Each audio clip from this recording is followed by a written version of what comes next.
Hello and welcome to McLaren Port Huron, today's health program.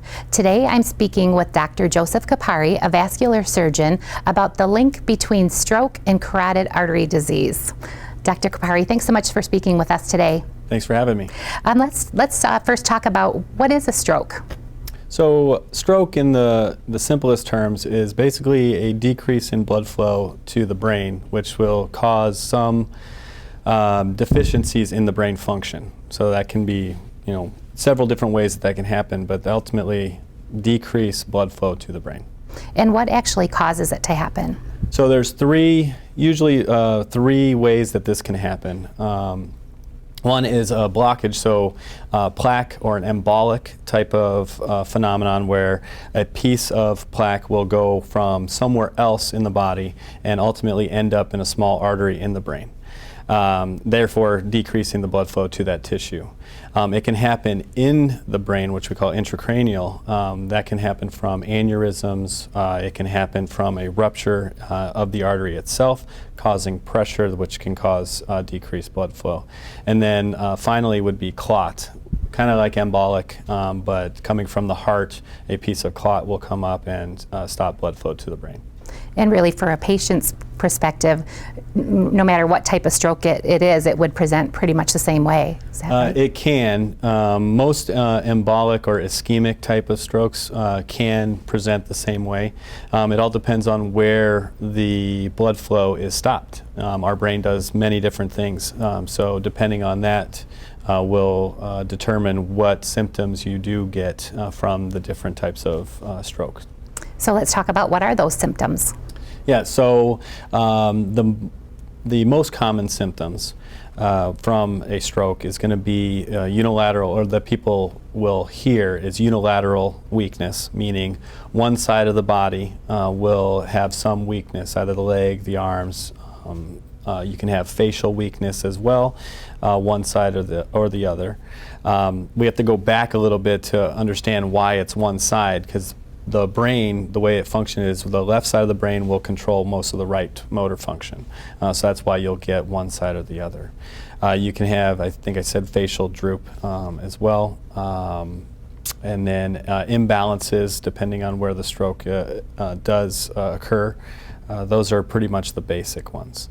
Usually, if you have a transient ischemic attack, which is a mini stroke, the most common one for that would be vision changes. So where we have like a blackness that will come down our eye, that's usually the first sign, if you're lucky enough to get that sign and not a big stroke. So I've seen that acronym FAST. Can you explain to our audience what that is and why it's so important? Sure. So with the FAST acronym, F is usually for face.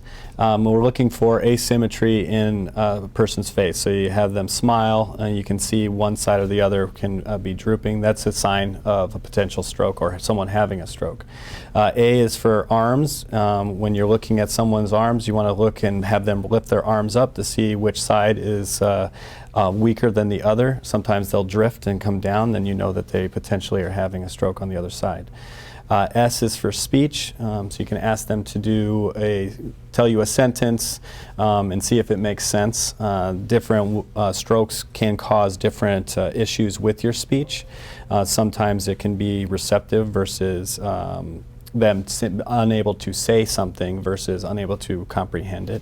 And then the last one is T, which is, I think is the most important one, is time. And you want to know when all these symptoms occurred so that and you want to call 911 or get to the hospital as fast as possible. And when you get there, you can tell them what time they had their stroke, and that gives us better options of intervening. So for some, this is really, stroke is an emergency. It's an emergent case. Yes. I've also heard that phrase, time is brain, when it comes to stroke. Yep. So if anyone thinks that their loved one is maybe experiencing some of these symptoms, what would you recommend that they do?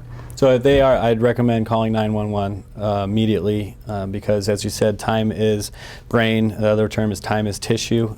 So from a standpoint from someone that's going to intervene, the quicker we can get in there and either take out a clot or balloon or do whatever we need to do will decrease the permanent effect that the stroke may have.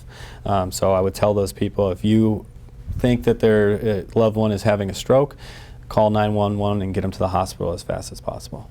And is it true time is really important if for the medications that can be used Yes. if it is a clot? Yes. So if there is a stroke from a clot, then we need to be able, there's a certain window that they have to be in order for us to give the medication to break up that clot. If they're past that window, then there's really very little benefit that can happen from it. So who is at most risk for having a stroke? So the higher risk people are going to be your elderly, as well as smokers. In my field, where I do most of my work is on people that are smokers, upwards in the 60s, 70s age range that smoke. People that have high cholesterol as well and high blood pressure. Those four areas are the biggest areas for stroke. Is it so if someone has maybe a family history of stroke? Sure. For sure. If you have a family history, the things I said earlier, or most of those you can change. Family history you can't change. You can't pick your parents. So, in that case, if you do have a family history, then you are at higher risk, obviously, because genetically you're predisposed, potentially. Same with age. We can't really change our age as well. So what can people do to address those risk factors that can be changed? So whatever can be changed, we work to change it. So everyone always says, exercise and diet, right? It goes for every single thing that we have in medicine. Eating better and exercising will help your cardiovascular function. It'll help all your arteries in your body. Decreasing that cholesterol. So if you have to be on medication, then you have to be on medication. And then high blood pressure, decreasing the blood pressure with medication or exercise. And I would imagine having a good relationship with your doctor is also important. For sure. Especially, I'm a specialist, but the people that see this first are the family docs and the medicine doctors. And having a good relationship with them is paramount, because then you can ask them questions. They are a wealth of knowledge, so they can talk you through or walk you through the different ways to screen or do whatever you need to do to improve your situation. Great. Thank you so much for this information. You're welcome.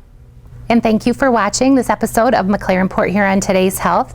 If you would like more information or to schedule an appointment, go to our website at www.mclaren.org/PH Vascular. If you would like to watch other videos, be sure to visit our video library at mclaren.org/PH Video. Thank you for watching. This is Kelly DiNardo from McLaren Port Huron Today's Health.